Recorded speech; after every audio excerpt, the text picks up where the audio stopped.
함께 말씀 보겠습니다. 호세아 6장 1절에서 11절 말씀입니다.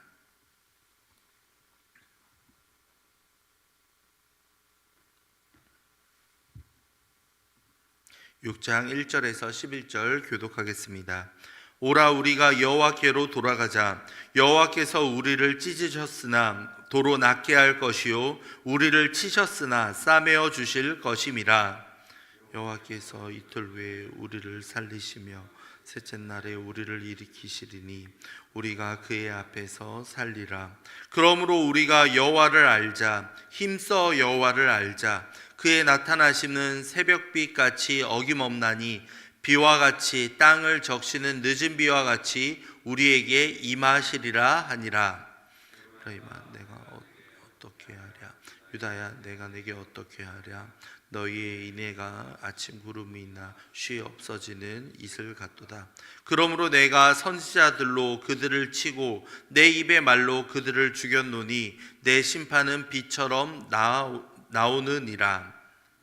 내를 원하고 제사를 원하지 아니하며 원하노라. 그들은 아담처럼 언약을 어기고 거기에서 나를 반역하였느니라. 이고리라. 피 발자국으로 가득 찼도다. 강도 떼가 사람을 기다림같이 제사장의 무리가 세겜 길에서 살인하니 그들이 사악을 행하였느니라. 이스라엘 집에서 가증한 일을 보았나니 거기서 에브라임은 음행하였고 이스라엘은 더럽혀졌느니라. 또한 유다여, 내가 내 백성의 사로잡힘을 돌이킬 때에 내게도 추수할 일을 정하였느니라. 아멘. 이스라엘 백성들, 과거에는 분명 하나님과 가까웠고 하나님에 대해서 잘 알고 있는 이들이었습니다. 하지만 시간이 지나자 이들에게 어떠한 일들이 펼쳐집니까? 앞서 보았던 4장과 5장을 보시면 심판과 경고의 메시지가 나오고 있습니다. 백성들과 제사장들 그리고 왕들을 심판하고 그리고 이교 예배에 대해서 책망하며 우상 숭배를 경고하는 내용이 이어집니다. 어쩌다가 이스라엘 백성들이 이러한 지경에 이르렀겠습니까? 호세아 선지자는 이들을 향해 다음과 같이 외치고 있습니다. 여호와께로 돌아가자. 힘써 여호와께로 돌아가자고 말입니다.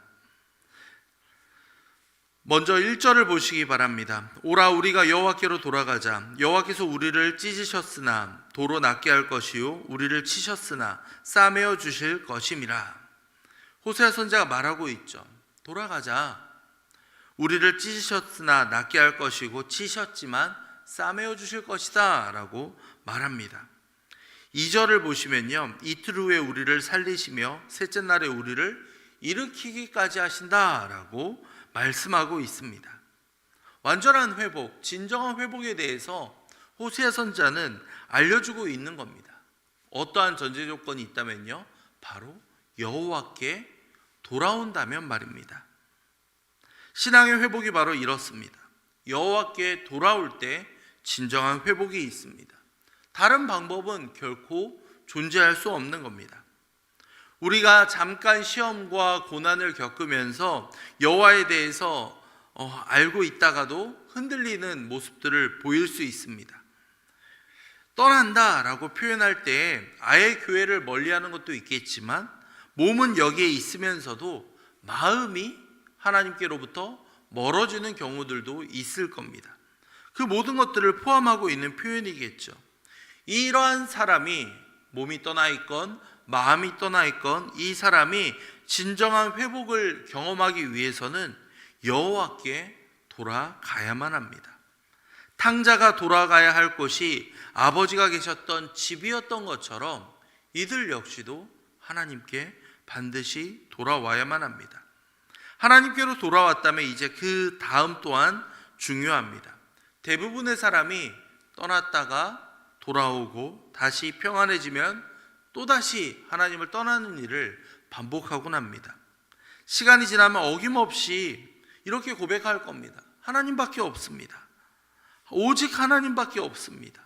진정 회개하면 이러한 고백이 그들의 입에서 나올 수밖에 없겠죠. 이러한 악의 고리를 끊어내기 위해서는 3절의 말씀이 중요합니다. 함께 읽겠습니다. 3절입니다. 그러므로 우리가 여호와를 알자, 힘써 여호와를 알자. 그의 나타나심은 새벽빛같이 어김없나니 비와 같이 땅을 적시는 늦은 비와 같이 우리에게 임하시리라 하니라. 아멘. 여호와께 떠났다가 돌아온 다음 이 과정이 반복되지 않기 위해서는 그 다음 단계, 한 단계 더 성장하는 과정이 필요합니다. 여호와를 알고 힘써 여호와를 알아야 한다라고 말입니다. 우리의 생각과 마음을 모두 집중해서 하나님을 알아가야만 합니다.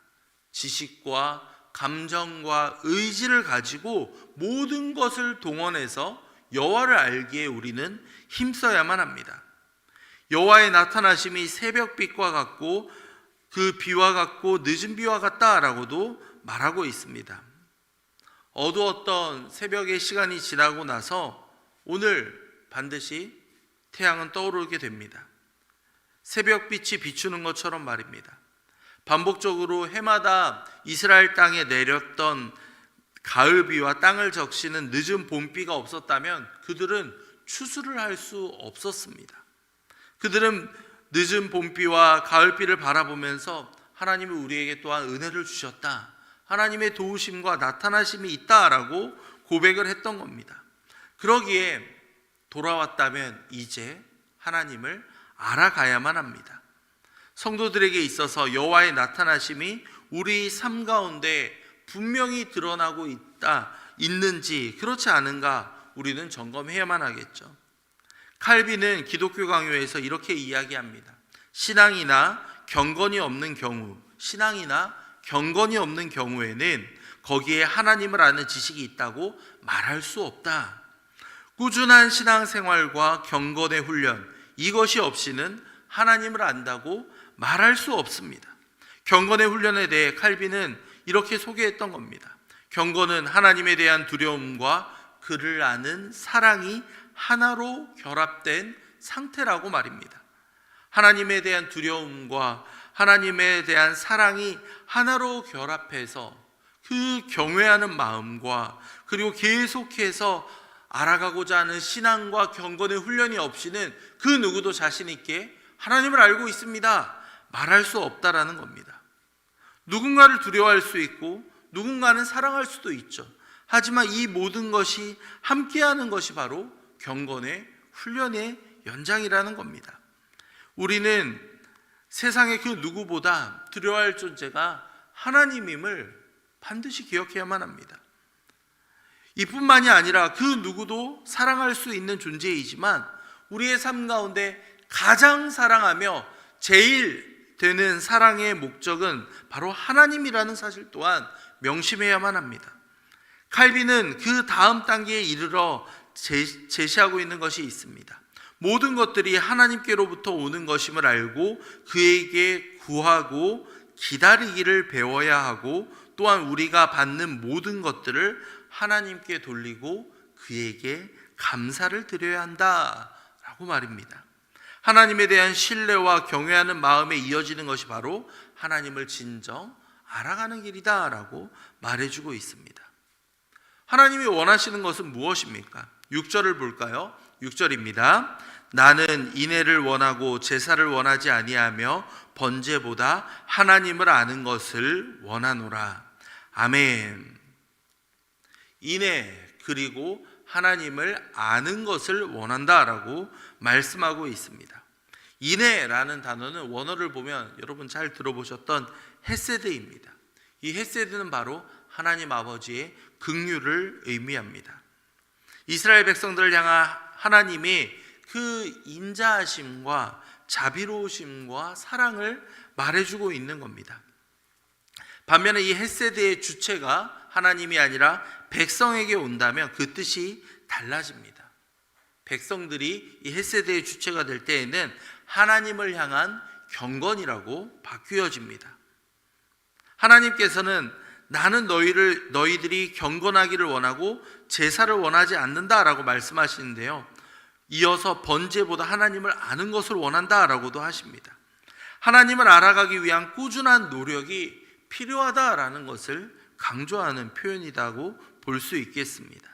어떠한 번제물이나 예물보다 하나님은 그분 자신을 알아가기를 원하십니다. 성도님들, 사랑하는 사람에게 선물을 받아보셨습니까? 지금까지 받아본 선물 가운데 가장 기억에 남는 선물은 무엇입니까? 비싼 선물인 분들도 있겠지만 제가 생각했을 때에는 그 사랑하는 사람의 마음을 알아주고 그들의 마음이 잘 전해지는 그런 의미가 담겨 있는 선물을 우리는 계속해서 오래도록 기억을 할 겁니다. 만약 사랑하는 사람이 아무런 감정도 없이 형식적으로 선물을 내민다면 그 선물이 어떠한 의미로 우리에게 다가오겠습니까? 오히려 서운한 마음이 커지지 않겠습니까? 정말 원하는 것이 그 선물이겠습니까? 사랑하는 사람의 마음이겠습니까? 하나님도 마찬가지입니다. 마음이 담겨 있지 않은 무의미한 예배, 하나님을 알아가고자 하는 어떠한 노력도 없는 그러한 신앙의 모습을 하나님은 원하지 않으십니다.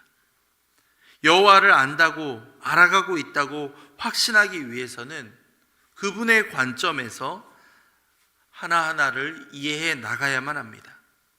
무엇을 잘 안다라고 자신 있게 말하기 위해서는 꾸준히 그분과 교제하며 그분과 함께 동행해야만 합니다. 그것이 바로 그분을 알고 그분을 사랑한다라는 증거가 아니겠습니까? 물론 새벽을 깨우며 이 자리에 나온 분들은 하나님을 사랑하고 그 사랑을 고백하며 느끼신 분들이라 확신합니다. 그런데 혹시라도 우리 마음 가운데 형식적으로 마음이 담겨 있지 않고 습관적으로 이 자리에 나오셨다면 이 시간 다시 한번 이 말씀을 되뇌이면서 주님 앞에 기도하며 나아갑시다. 아버지여, 우리의 습관과 형식이 아니라 오직 주님을 알아가며 주님을 위해서 살아가기 위한, 주님께 마음을 진정으로 돌이키기 위한 시간이 될 수 있도록 아버지 역사해 주시옵소서. 함께 기도하도록 하겠습니다. 이어서 교회와 담임 목사님을 위해 함께 기도하겠습니다. 대부흥 전도주일이 이제 4일 앞으로 다가옵니다. 작정한 VIP들이 이 자리에 함께 나와 주님의 영광을 경험할 수 있도록 아버지 움직여 주시옵소서. 그들과 교제하며 그들과 함께하는 시간을 통해서 그들 역시도 하나님을 힘써 알아가며 돌아올 수 있는 역사가 일어날 수 있도록 주님 함께해 주시옵소서. 기도하도록 하겠습니다. 이어서 우리 담임 목사님을 위해 기도할 때에 우리 목사님 오늘 있을 그리고 계속되어 이어지는 양육과 그리고 말씀 준비하는 사역과 그리고 신방하는 그 모든 과정과 그리고 목회 모든 운영하는 모든 과정 가운데 하나님께서 지혜와 능력과 성령 충만함을 더하여 주시옵소서. 함께 기도하신 이후에 각자 가지고 오신 기도 제목으로 기도하고 돌아가